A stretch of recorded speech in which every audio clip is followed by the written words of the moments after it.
Yeah, I mean, I've been called dumb once or twice in my life.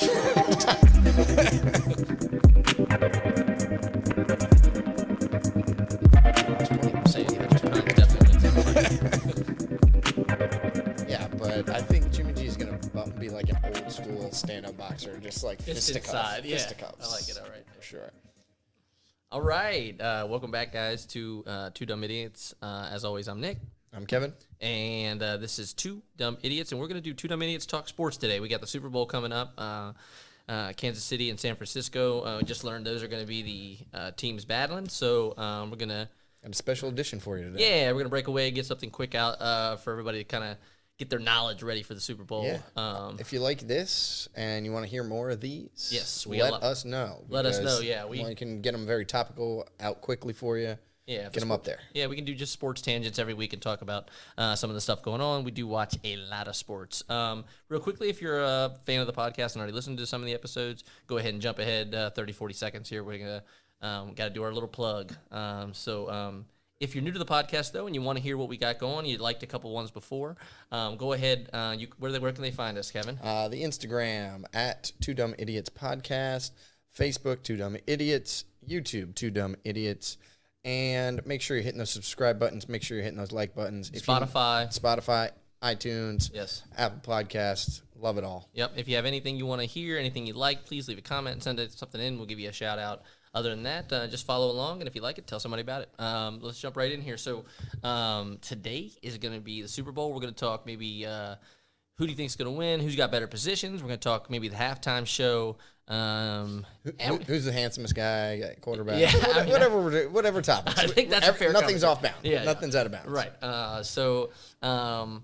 Just today, we watched both games today. We watched San Francisco completely steamroll Green Bay today. And I'm not saying I was surprised, but I was a little bit disappointed at how ready Green Bay was for that game. It felt like they got completely outcoached in every single aspect. It seemed like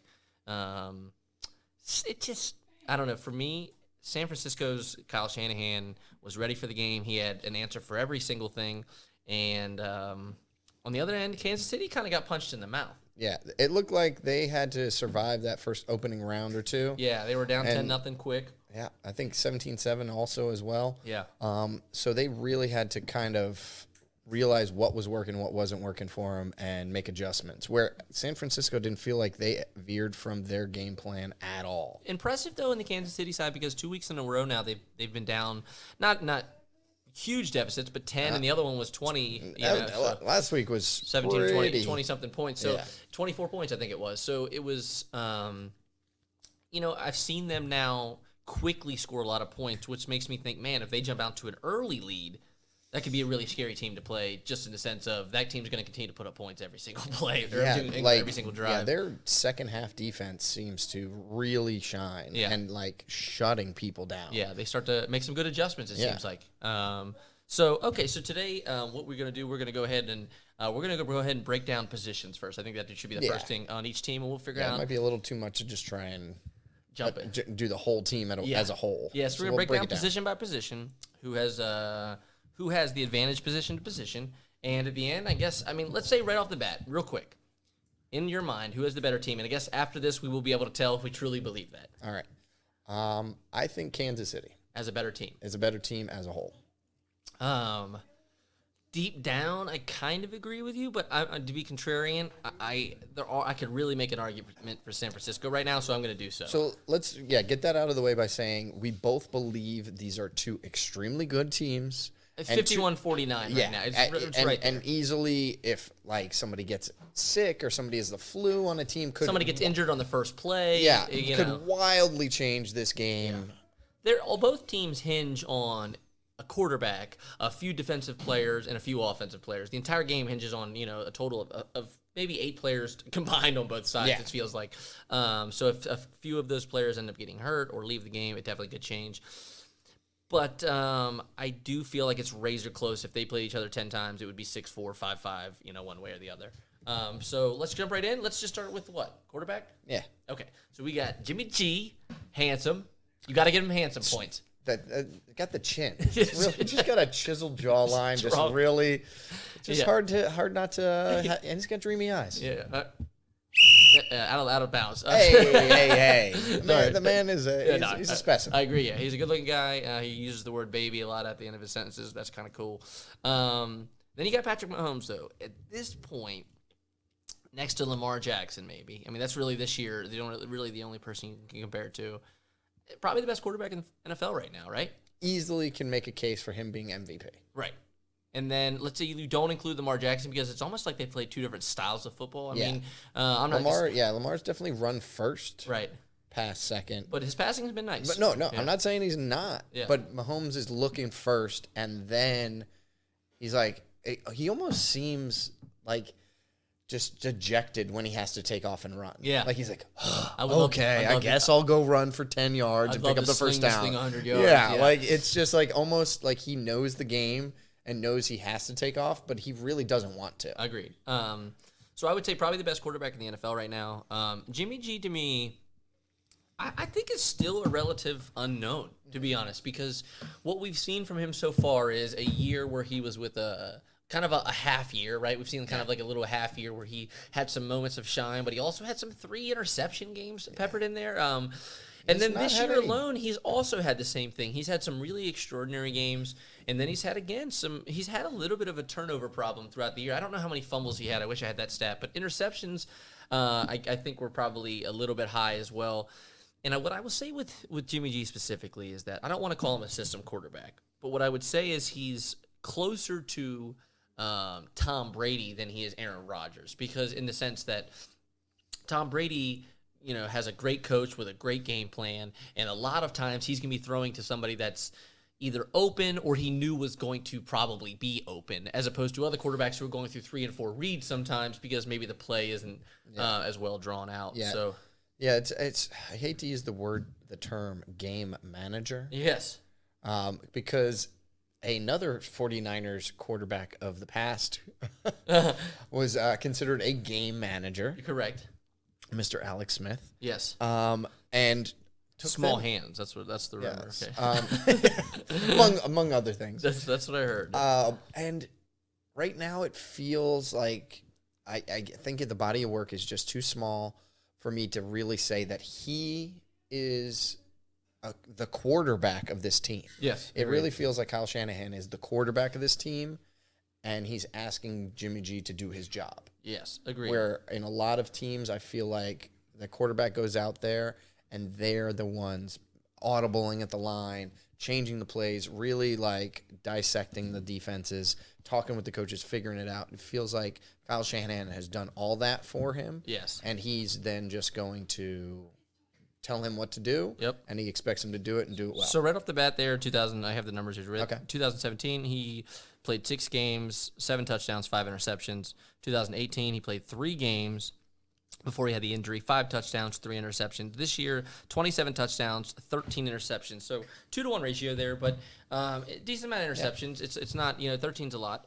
So that means you throw 2 touchdowns, you throw an interception in that game, which means that's almost an interception a game at 13, right? You play 16 games. It's almost an interception a game. So turnover rate is high, and I know he's fumbled the ball. So, and I'm like, the show is called Two Dumb Idiots, so as we always say, a lot of this is going to be factually inaccurate. But I know he's fumbled it a decent amount. So I will give the edge easily to Patrick Mahomes here, right? Easily? I think it's easily. He's faster athletically. He's got a stronger arm. He has a better body of work. And I say, given the last 2 minutes of either half, I want him with the ball. I would say in a 2-minute drill, if you have to score, Patrick Mahomes wins 100 times out of 100 over Jimmy G. He's also showed in the last couple weeks that, he liked to get off to good starts with good game plans, but if he needs to improvise and he needs to rally his team and put up 20 quick, he has that capability. And I think you have a quarterback like that playing with that level of confidence with high-level receivers. I think he's dangerous all the time. All right, so let's go ahead and put a check in the box for what? We both kind of agree here. It's got to be Patrick Mahomes, right? Mahomes. And I think for this category, as far as us talking about which position, which head coach we like more, you got to include their previous body of work a little bit, but also include about this upcoming game. What's their relevance in this upcoming game, right? Does that seem fair? I think so. I think it's very important that you're you can't just look at them in a vacuum. You Right. can't just be like, oh, and, based purely on statistics, this person. It's not necessary. It's what they bring to both the actual position and what they do for their team. Correct. And Jimmy G's a good example of that because while I don't think he's nearly as talented as some of the quarterbacks in the league, he's smart enough to get the ball to the right receiver. He's good enough to put it on target when he has time. He's not super gifted athletically, but he is quick enough to at least move around, and I think that's important. Yeah, he extends the play when he needs to. Yeah. And he's pretty careful with the ball comparative to some of the other quarterbacks in the league. And he talks better. Yeah. Patrick Mahomes, I remember the first time I heard it. if you've never heard Patrick Mahomes talk, the first time I ever heard it, I legit thought like either my sound was wrong or maybe I had heard it wrong. His voice is Kermit the Frog all the way deep. It will throw you off, man. I wish I had a button that could play his voice. Yeah. How many interceptions do you think Patrick Mahomes had this year?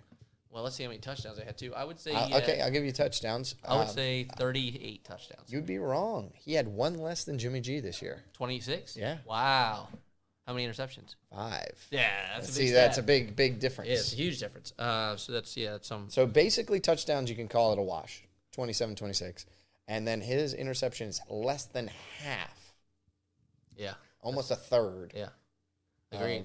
And I would imagine that, I would assume that Patrick Mahomes is throwing the ball a lot more than Jimmy G, too. So to have less interceptions is probably. So attempts for Pat Mahomes, 484. Uh-huh.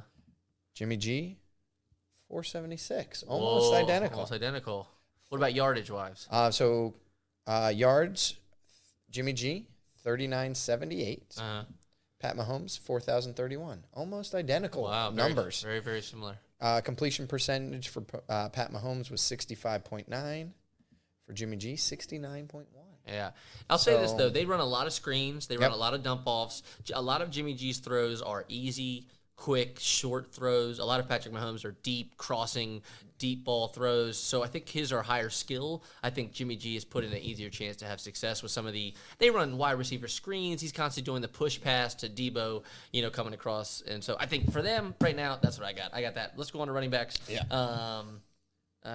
Real quick here. I would say right now, we also looked this up. So in the game, LaShawn McCoy did not play for Kansas City. Yeah.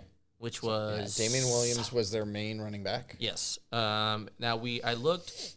LaShawn McCoy was not in the game, listed as an illness, which I thought was strange. So I would assume he'd be ready for the Super Bowl because he was questionable even for this game. So you got LaShawn McCoy, Damian Williams, and some guy named Darwin Thompson I've never heard of on Kansas City. The 49ers, you have Raheem Mostert. I believe that's how you pronounce it. Yep. Mostert. Matt Breida and Tevin Coleman. Tevin Coleman also left. They think it could be either hyperextension in the elbow or some kind of maybe dislocation. Rumor is he's probably going to be questionable for the game, but there's a decent chance he plays. Yeah. So even with or without Tevin Coleman, I guess you have to consider that. I still give the edge to San Francisco a little bit. Mm-hmm. But LaShawn McCoy is a nice advantage. Yeah, but I'm looking at these stats, and it's really swaying me in favor of San Fran as far as running.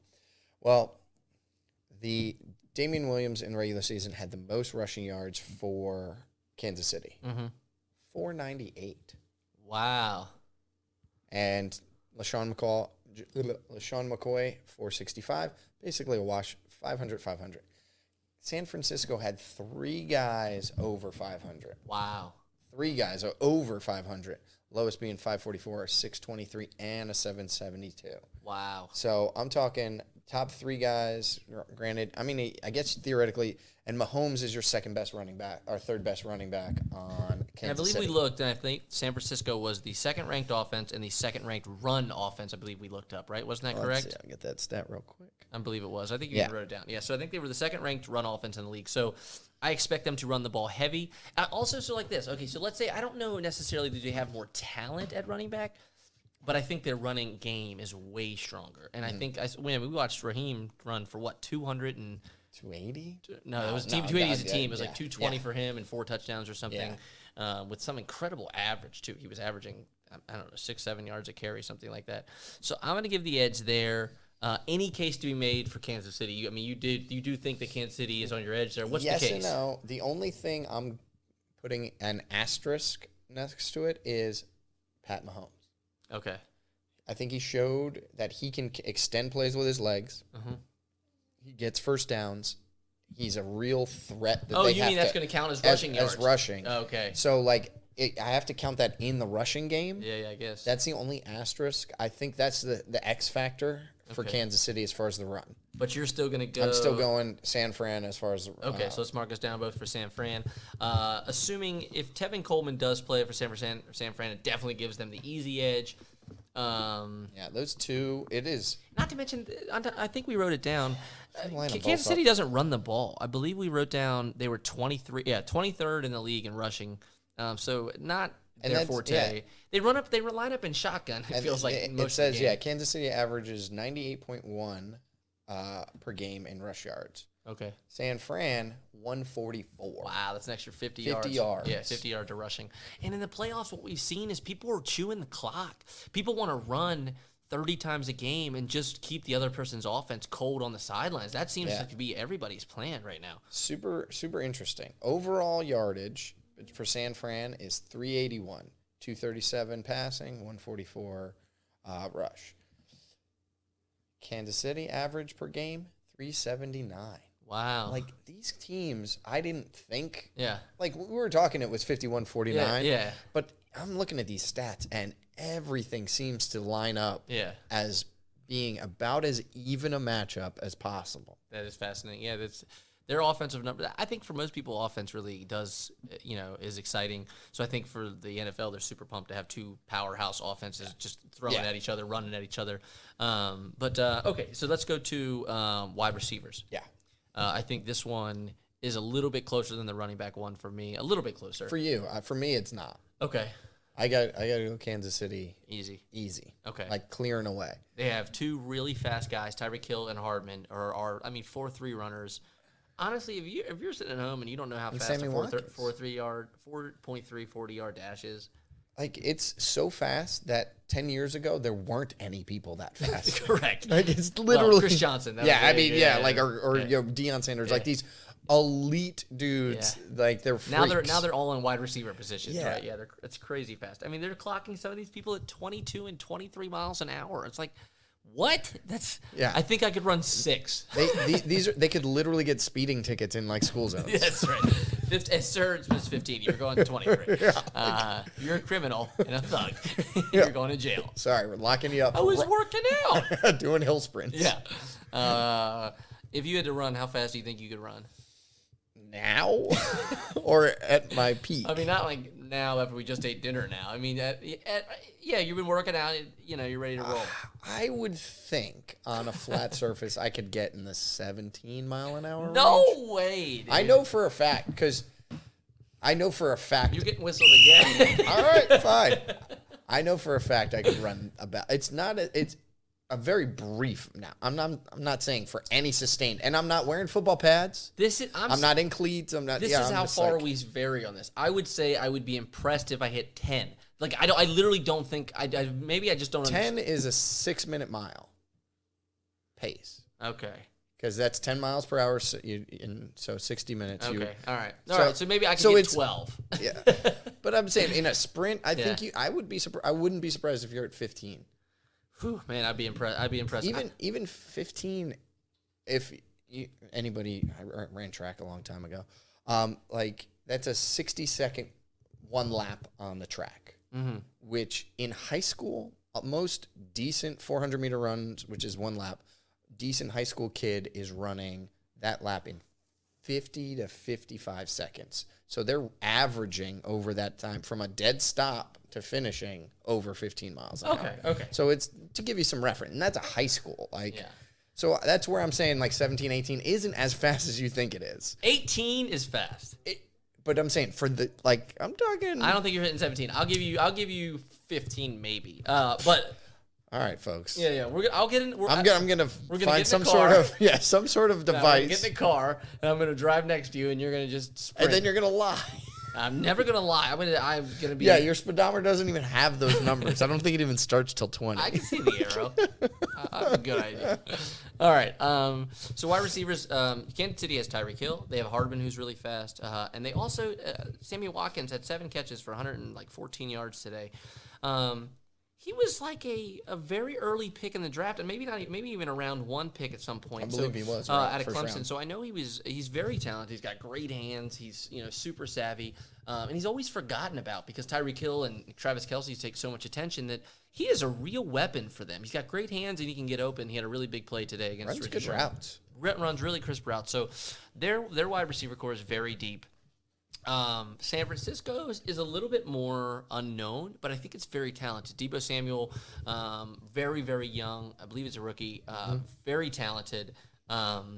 Crazy fast. They're using him on sweeps. They're throwing him in screen. Hell of a blocker. Blocking. Yeah, he's knocking people off the block tonight. They also have Emmanuel Sanders, who we really didn't get to see tonight. But I love Emmanuel Sanders. He's been all around the league, but he's really, really talented. Maybe he's been dealing with some kind of nagging injury because at his talent level, he should have been involved tonight.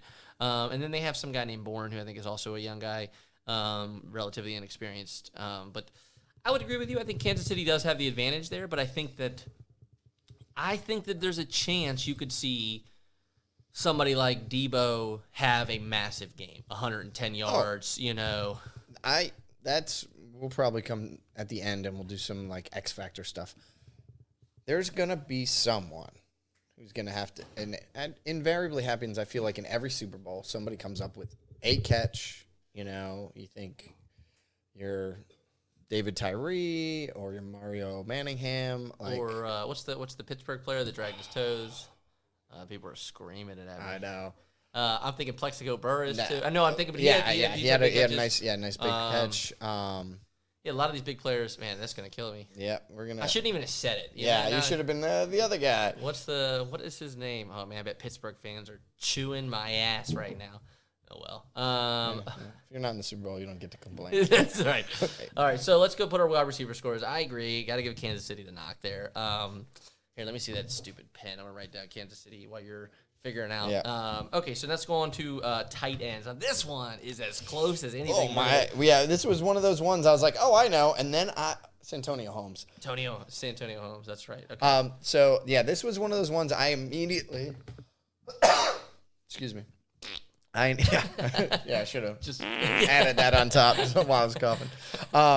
This is, one of those ones that I thought was clear and away Travis Kelce. Yeah.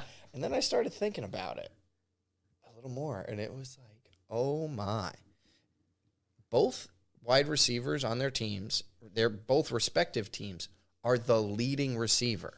Wow, I didn't know that. George Kittle, 1,053 yards. Travis Kelce, 1,229 yards. Wow, yeah, he's heavily reliable. Yeah, I feel like Kittle's number could be way higher. I feel like they don't utilize him as much as they need to. The thing with Kittle's number is, remember that San Fran's averaging 50 passing yards less per game. Yeah, and a lot more running. So I'm saying, like, just in general, like, so the total number of actual yards are even available are much slimmer to him. So, like, Travis Kelce's numbers are, I don't want to say inflated because they do average as a whole the same for teams, but it's okay. So if you're going to go down tight ends, you got to look at blocking, and I think they're both really good blockers. But I think you got to give the edge a little bit to George Kittle. The guy's a beast. He's a freak. He's an animal. He's a savage. I think I would give the edge to George Kittle because his blocking downfield seems better than Kelce's. Yeah. And I feel like he likes it. He likes it. Travis Kelce's a little bit more of a veteran, so he's a little banged up, and he's probably over the blocking thing. On the line, I think they're pretty equal. Like off the line, chipping guys and all that stuff. And maybe it comes down to who do you think is going to have a more important game? Yeah. Because I think Travis Kelce probably ends up with more yards, and you said that to me off mic that you thought with everybody locking up some of these great receivers, he could have a big day. I think Travis Kelce is going to have a bigger day on the stat sheet. I think George Kittle's going to have a bigger day for his team. Okay. Like, he's going to be a more meaningful part of that game. In this situation, I feel like we're all talking about it, and we're not experts by any means that the running game for San Francisco is their bread and butter. So that means Andy Reid knows that. Yeah. So they're going to have to win in the passing game, I think, a little to win the game. to really like open up the run, to do everything they need to do. They're going to have to do something. They got to get him on some block and release plays where he looks like he's blocking, he's releasing all the time. They got to use it. Screen or whatever it is. And I think George Kittle. You're going Kittle. I'm going Kittle because I think he is going to be more important to his team. Okay. And be a bigger part of whether they win or lose. I started with Kittle because I think he's a better player. In this game, though, if we're talking about this game, which I know we're talking about body work, I think Kittle's a better player and almost a better blocker at this point. I think Kelce, he could have 2 touchdowns, 130 yards. I mean, he could literally have a massive day. Oh, yeah. So I think I'm going to go him for – I think I'm going to go San Francisco on this one. All right. Defense? You're going Kittle or are you going – No, I'm sorry. Yes, I'm going San Francisco. I'm going Travis Kelce. Oh, that's another thing we're going to talk about, folks, is the freaking – unbelievably similar uniforms that these gentlemen wear. Yeah, what are they going to do? Because they're both red, they're both white.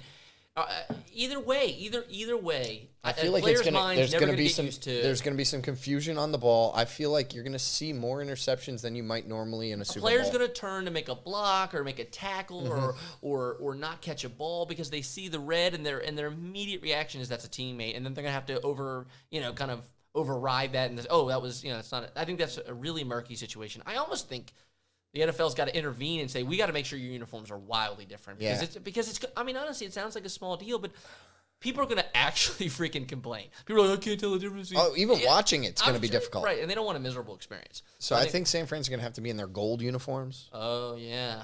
Like old retro gold. Yeah, like something like that I'm trying to think. Do the Chiefs have like some junky white jerseys? They had some white ones that are awful. They're terrible. They're like white with like red and yellow letters, I think. Okay, so and red helmets. It's not great. Okay. Okay, so let's go. But I do think that is going to be some weird thing to watch. Yes. All right, so let's move on to we got wide receivers. Coaches. What do you say on coaches there? Kansas City's whites are pretty slick, actually. They're not terrible. They're not awful. So they would be not. That could be the option there. Yeah. Okay. Go ahead. I gotta go Andy Reid. Okay. Only simply because of body of work, experience, the sheer number of games he's coached in, and he really does seem in this playoff, especially, to have been able to read what other coaches are doing and adjust on the fly better than I've seen any team do recently. And that is what's let those the Chiefs come back and then just roll. Mm-hmm. It's not like they've come back and won tight. No. Both times they have come back and just kept their foot on the gas. And that is another thing that I have despised about the NFL for forever, and it seems like Andy Reid is not worried about, is teams letting off the gas. Mm-hmm. Being up 7 and playing conservative, keep it close, try and win late. None of that. They go and they go fast. They don't care if they score quickly in the middle of a game. They don't worry about a drive. They'd much rather a touchdown on 2 plays than a field goal on 5 or 10, or 10 12, plays and a field goal. They want the points, and I love that. Yeah. I agree. Like I said, we are legitimately splitting hairs because Andy Reid is absolutely one of my favorite coaches. When the Eagles were like you can hit the road, I was like, that's the dumbest thing I've ever heard. But I mean, I guess they did end up winning Super Bowl, so you can't knock him too hard. But I think Andy Reid's a genius. I think his offensive play calling is unrivaled. He has some crazy statistic after a bye week where he's like borderline undefeated. So when you give the guy a time to plan, which he's getting, I know that the offensive arsenal is going to be something ungodly. You're going to have Tyreek Hill blowing off the top with 4.2 speed. You're going to have crazy mismatches and trickery. So while we are splitting hairs here, I am actually going to give the edge right now to Kyle Shanahan. I think, in my opinion, you know this, I'm a huge Kyle Shanahan fan. I think he looks like kind of a prick on the sidelines. Never happy. Just never happy. I guess, none of these coaches really seem to be very happy. Pete Carroll's the only one really cheering up and down the sideline. It's a miserable job. It is. You got to get in 5 or 6 in the morning, and you got to keep your ass there till 9 or 10 at night every single day until you die, and that's pretty much it. I never keel over in your office from a heart attack. It's weird because I don't really care for Pete Carroll as a coach. Me neither. And most of it stems from things he did at USC and stuff like that, just his reputation. But I never even thought of it. He's the only one that you really see Really almost smiling. being like a hype man for his team. Really smiling. And I know, and I kind of like it. It's different. It's very different. Yeah, he takes a different avenue with his players, and you can almost see that he has a little bit of a consistency as a coach where his talent level has changed a lot there, but they're always kind of in the hunt. So, props to him. But I'm gonna go Kyle Shanahan. Right. Kyle Shanahan started offensive coordinator with the Houston Texans back there with Gary Kubiak. He had some really nice years there or I think maybe only a year, but where they were running, had some play action. He had some really nice plays designed there. He went and moved to the Redskins. Where Nick fell in love with him. Fell in love. I watched a lot of Redskin games. I watched a lot of RG3. This was RG3 era, right? And I was saying to people all the time, I said, look, RG3 is talented, right? Like, he could throw the ball and run, but he's not really reading the defenses. Kyle Shanahan is making it so dumb easy. There's literally one route. It's a fake handoff, and there's one route, and it's very basic. And I said, he's getting these people open so easily for him. RG3 went on to win Rookie of the Year.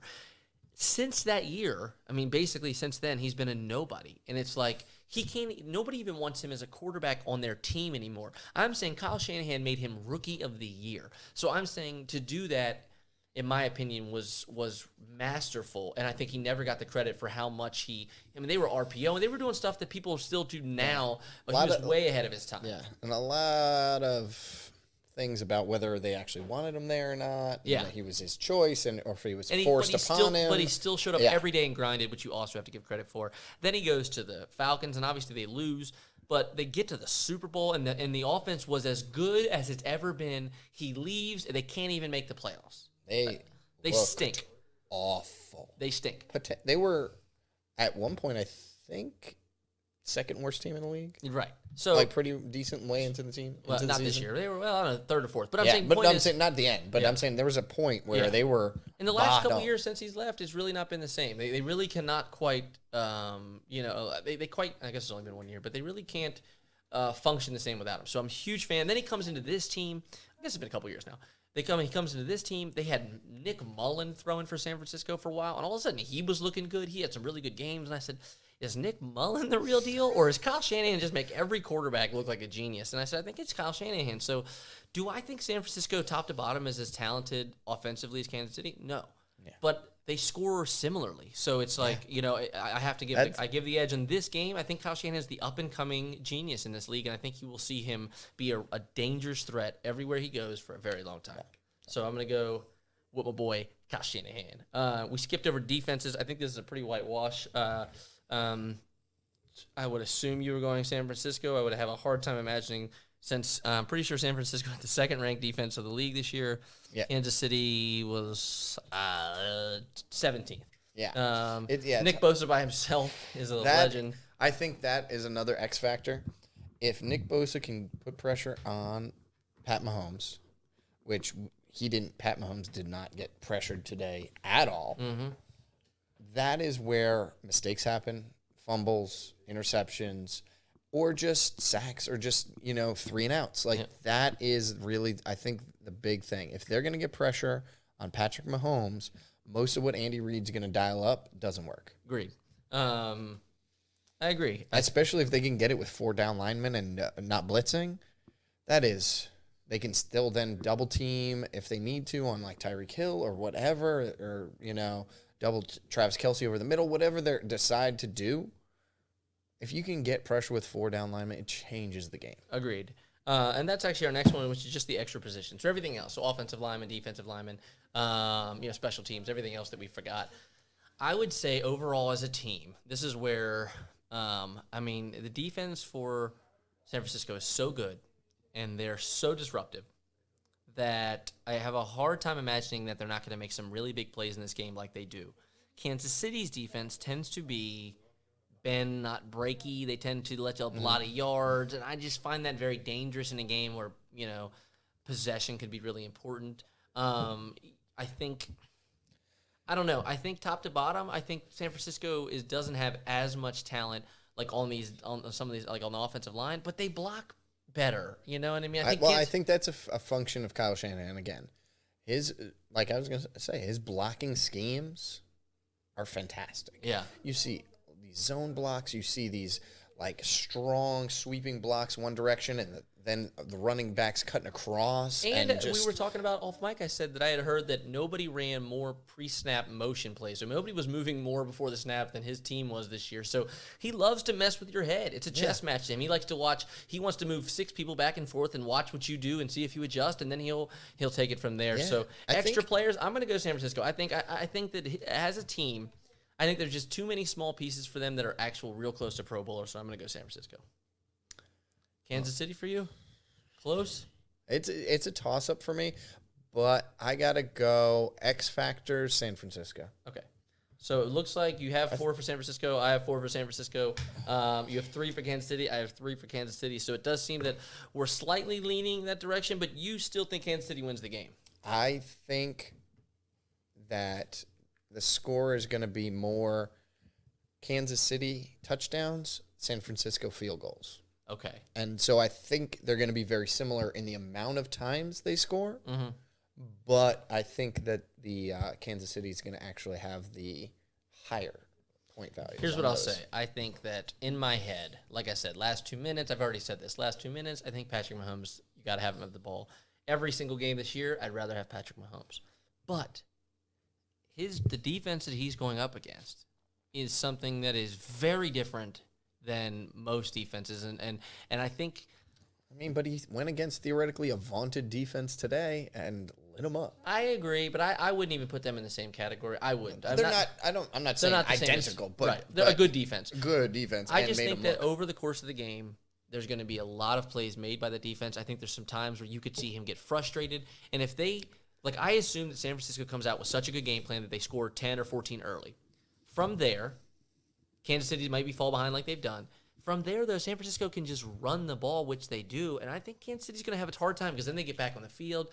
Maybe Patrick Mahomes is trying to get things going, and Nick Bosa comes up with a sack. He's a freak, and we haven't even talked about Richard Sherman still playing over there. So I think at the end of the game, I think that San Francisco's defense is just too much. I think their offensive line is just too strong. I think they'll wear them out eventually, and the defense will end up making plays.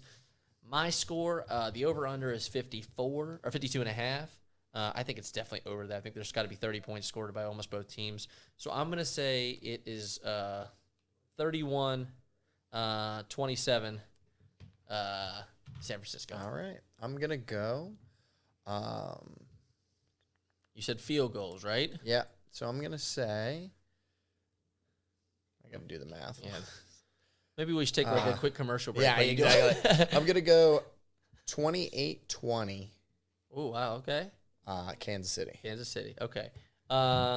Okay, fantastic. And so now we got our picks locked in on the podcast. So I guess I'm going under. Oh, you are. You're going right under there, about 4 points. Right. Okay. So while we're doing the over-unders, let's do some quick hot takes. Over-unders. So I'm going to give you an over-under. Okay. You tell me whether it's your over-under, and then you give me one. All right, throw me one. And we'll go back and forth. So I'm going to go over-under 7 sacks. Ooh, 7 sacks. Total, both teams, total in the game. I'm going to say I think Jimmy G goes down. He's just not super athletic. So but I don't think they throw him a lot, but I think in this game he's going to have to throw more than he has. So I would say, even though I'm not in love with Kansas City's defense, I think he gets sacked twice. Even if Patrick Mahomes goes down 3 times, I think it's under. So I'm on under on sacks. Under on sacks. All right. So you got 7 sacks. I really should have said 6.5. Yeah, I still say under. All right, for you, I'm gonna say, do you over or under? 2 touchdowns thrown by Patrick Mahomes. So it's just 2. 2.5. 2.5. So 3 or 2. I'm gonna say over. Over for Patrick Mahomes. Yeah. You got him with 3 touchdowns for Patrick Mahomes. Yeah. Okay. All right. Give one more for me. What do you got? All right. I'm going to go. Yeah, give me something that has to do with. Over, under 1.5 interceptions for Jimmy G. Ooh, now that's a really good one. That's right on that line. Look, man, I think Jimmy Can I do turnovers? Is it turnovers? No, just interceptions. Because if it was turnovers, I think he's going to have a fumble and interception. I do. I think he's I see where you're at. That's where I went that 1.5 because I think we can almost. I think he's getting under. I think he'll stay. I think he'll stay. I'll give him 1. Give him 1? Yep, I'll give him 1. How about this? I will say over or under 2 turnovers by the Kansas City offense in general. Kansas City turns it over twice. Yep. So you're going to go 1.5, really? Like, yeah, do they fine. do 2 turnovers? Yeah. If we have 2 turnovers, you think Bosa gets a strip sack? You think there's an interception?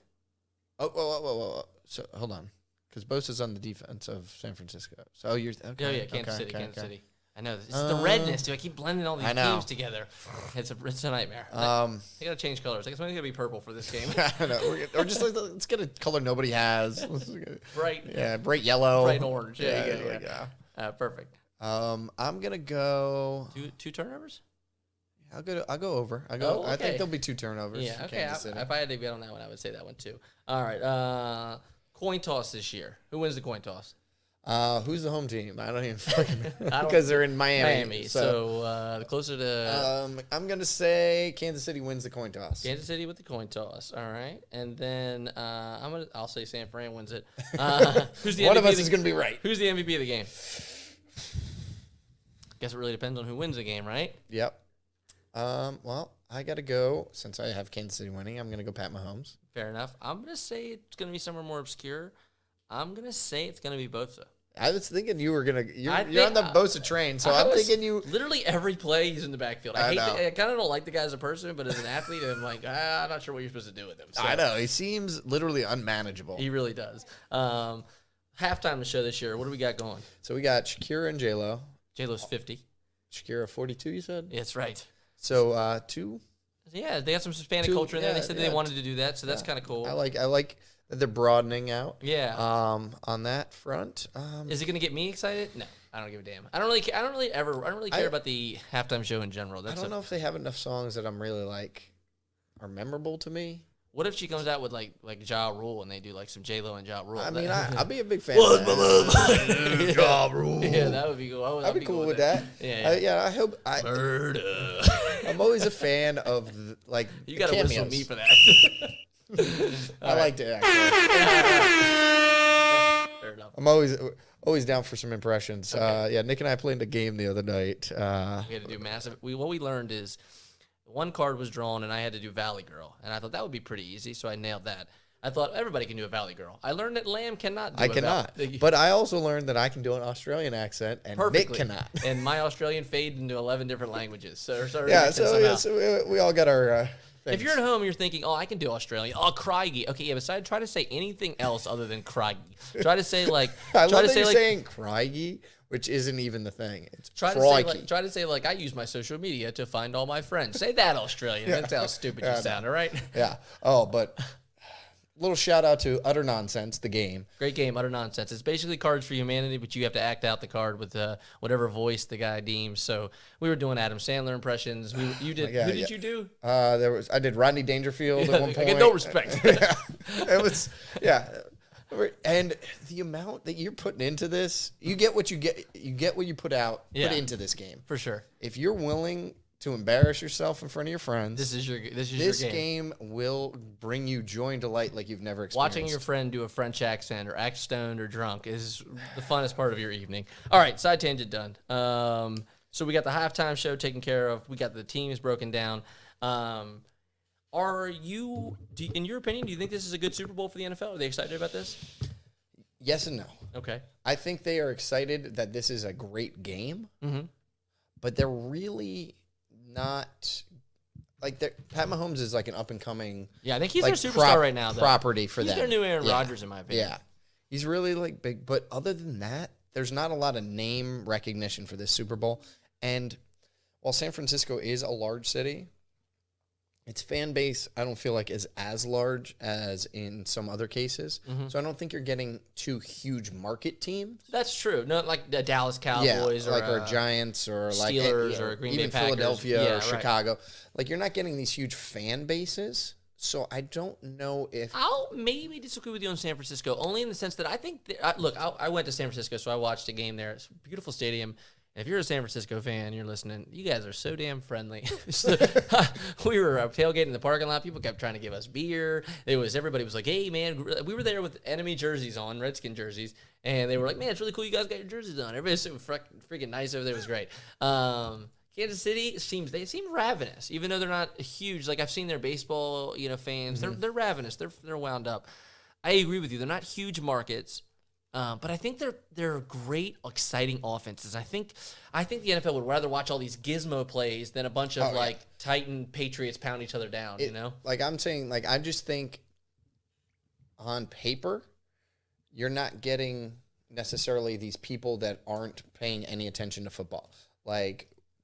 Kind of like with golf and Tiger Woods and stuff like that, where it's like, oh, if Tiger's in it, I'm watching. Or if Tom Brady was in it, I might be interested. Or Aaron Rodgers. But I think Patrick Mahomes is right on that edge, he's right? Getting there. I think he's there, He's maybe. there with, I think, younger people. But I'm talking those older casual fans that are like, oh, so what's going on with Tom Brady? Or like, oh, Aaron Rodgers, I know him. Like, or whatever it is. Like these certain names. Mahomes, though, you probably don't watch a lot of football. Yeah. That's just the bottom line. But I think this is going to be the kind of game that as soon as they get the people's eyes on it, they will stay on it. Yeah. I do feel like it is that kind of game that is very watchable, and all they have to do is get them to the game, and then I think they'll be... Any chance of an issue this year? There's been a lot of issues. There's going to be some refereeing issues. Oh, for sure. For sure. Refereeing in the playoffs has, for some reason, been better, in my opinion, than the regular season. I guess they use the better ref. They use the better crews. Right. They mix the crews, which I feel like helps a lot. Yeah. Because I feel like the crews that work together kind of like know each other a little bit, and they'll back each other. Do you know what I like that they're doing right now? Like thinking other guys are watching me. If you're watching a game from home recently, you've noticed that they do this thing. I don't know why the NFL pretends like it's some big secret, but everybody that watches the game knows when a certain touchy call is made, they all gather up in a circle, and it takes 40 seconds to a minute for them to figure out what quite's going on. Everybody knows that somebody is somewhere is watching the review. They're waiting to see it on the TV. They're waiting to hear it in their ear that somebody saw it, and then they come back on there. Oh, actually, there wasn't pass interference, and you're like, oh, that's weird. They got the call right after they went and talked to each other and didn't see a review. Or that was inbounds or whatever. So I think it's their quiet way of making sure they get the call right. But I actually am okay with it because as a fan, I would much rather you just get the call right. Football already has so much stoppage in between plays that if they're using the 20 seconds to make sure the calls are right on any questionable ones, which is maybe 1 in 10, 1 in 30 plays, where there's something really close that they need to worry about. Marginal. If you take an extra 30 seconds during those times and get the calls right. I mean, in the San Francisco game today, it was like the third quarter, and they did like a full start and offsides, and I think it was intentional anyway, because on the punt, they said it was their first penalty of the game, and I was like, well, that's crazy. But that's not crazy. What it tells us is and even in the Kansas City games, they had like 3 stupid offside penalties for some reason, but outside of that, they weren't super penalized either of those teams, and that tells you they're well coached. And so I think that the officials at least have it a little easier because these teams are going to be well coached. They're not going to be doing knucklehead shit all the time. But I also think they're going to let them play a little bit. What we've seen is like the pushing and the shoving with the pass interference and stuff. They're letting a little bit more of that go, which I think the fan likes too. People don't want – it's a freaking contact sport. Like if they can't touch each other, then what's the point? And nobody wants the refs deciding the game. If it's a penalty and it's clearly a penalty and the ref calls it, no one's upset. Right. When it's could it be? And it decides the outcome of the entire game. Right. Yeah, it's touchy. It's tough. All right, so let me ask you this. I'm talking about a bigger issue though. Is there anything, like I said, we had like the boob pop out. We've had electricity outages. We've had like turf issues. We've had there's been a lot of issues. Is there anything you foresee? It's in Miami. Yeah. So it's hot. Yeah. Not too bad. It's February. Some humidity. It gets in the wires. I was like, maybe a hurricane. No, it's not hurricane season, so that's not an option. I don't know why. I tend to think when you build this kind of a spectacle, and I mean the spectacle they're building, like the halftime show and all the fireworks, I just think you always run the risk of losing the small things, right? Like where the wire's going and everything like that. Yeah. So in the NFL, the halftime, or Super Bowl rather, the halftime for the Super Bowl is extended because of the show and all that and everything. Do you think that's a positive or a negative for a team? I think it's for the positive second half. for both teams, because normally these halftimes they're spending 3-4 minutes walking in and out, it feels like, so they're wasting all that time. And I think that a lot of times the coaches would like to do some adjustments, but they end up just doing kind of hoorah speeches trying to get their players ready. Now you can kind of do both. You go in, you make some adjustments, you give a hoorah speech, everybody gets back out. Anybody that needs to like stretch or limber up or get ready. And I think what we've seen in Super Bowls is, I think you even said this to me, is that a lot of Super Bowls have started very slow, right? And I think everybody's very conservative. But that second half, that's where they get all their adjustments and they're ready to start firing. So I think it's a good thing, but yeah, I do feel like Super Bowls in general, every coach, as an athlete, though, 30 minutes off. I know, like cooling down and like it's a real amount of time, especially like say your team goes on a drive to finish out that quarter. Yeah. You know, and so if your offense was out there for an 8-minute drive to finish the quarter and that's how it ends with a field goal or whatever, and your defense, they could be like 45, 50 minutes of actual like live time since they were on the field. Yeah, right. If you told me, like, all right, take an hour off and now you have the most important 30 minutes of your life to go. Like, that's true.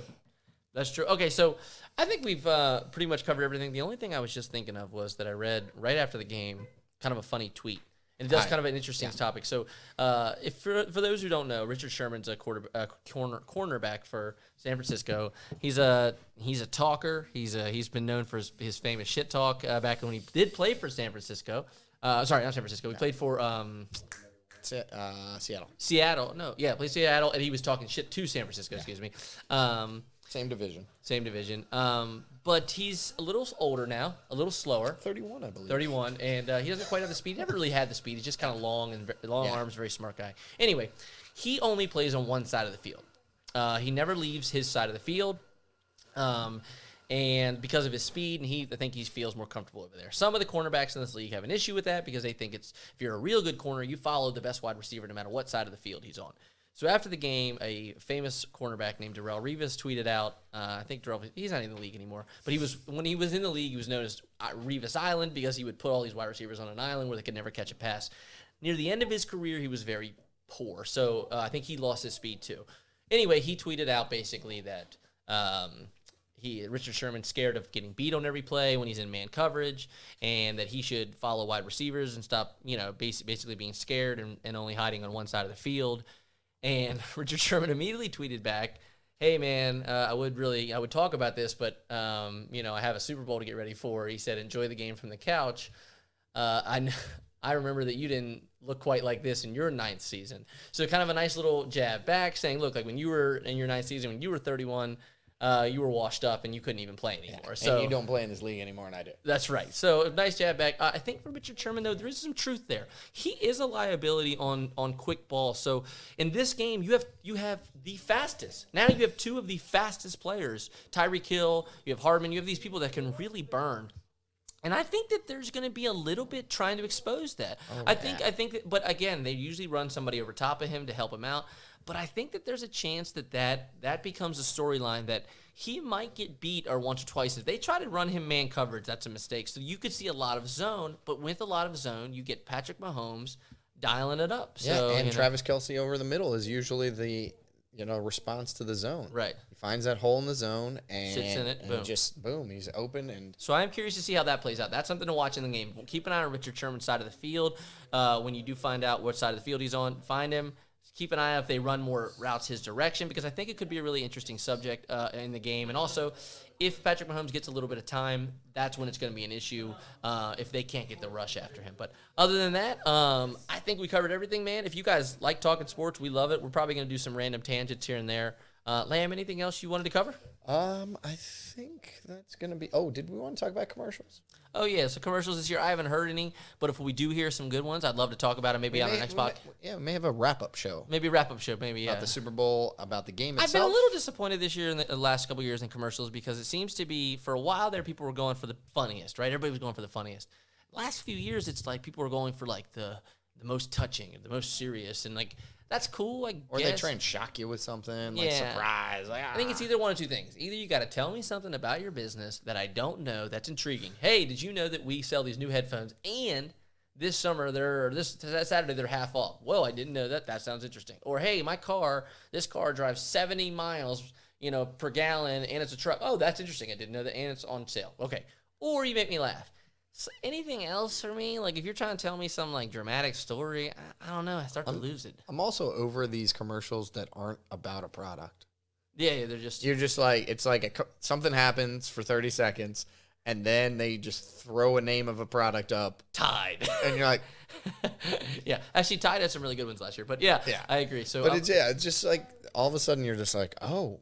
I think it's funny too because I think the commercial thing, and I don't know when it started, I guess, but it's something where everybody watching the game, like it's like the sports fans are really excited for that, and they're kind of excited for the commercials. Some of the non-sports fans are really excited for the commercials and the halftime show, and not so much the game. But it is more of an entertainment event than other sports have, right? Because this is like a show and commercials and jokes and. Well, I mean, we'll pick another big event like the Grammys. Right. Grammys is cool. I'll watch it if it's I remember. I don't like actively try and watch it, but it's usually pretty fun to watch because of the musical performance and stuff like that.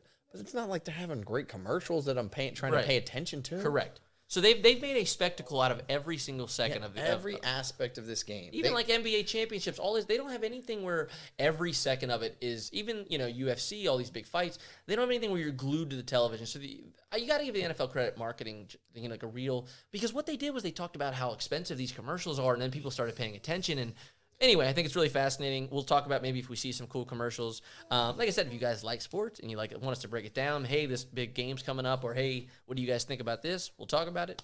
And we're gonna have some other fun ones coming right back after this as well. We have some new. Yeah, we got a few more coming already in the can, as they say. That's right. But as always, if you like us, we are Two Dumb Idiots. So Kevin, tell them again where they can find us. So the Instagram, Two Dumb Idiots Podcast, and then we got the YouTube, Two Dumb Idiots. Facebook. Two Dumb Idiots, and email us directly at kevin@twodumidiots.com or nick@twodumidiots.com. I like the fact that every time we have to say it, it does make us sound like idiots. Yeah. Two Dumb Idiots, Two Dumb Idiots, Two Dumb Idiots. Spotify, maybe, iTunes, all that. We're gonna the remix coming up. But if you have anything you like, if you like anything, send us some comments. Big shout out to my cousin Paul, my man Bob. They have given me some comments on it, so we'll give somebody some shout outs here. Thanks for the if I had any friends, I would shout them out. Just make one up. Yeah. Susie. Terry Crews. Ooh, that's a real person.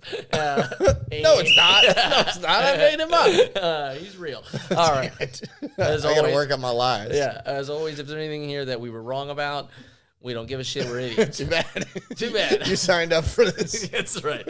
I'm Nick. I'm Kevin. And we're Two Dumb Idiots. Yeah, I mean, I've been called dumb once or twice in my life.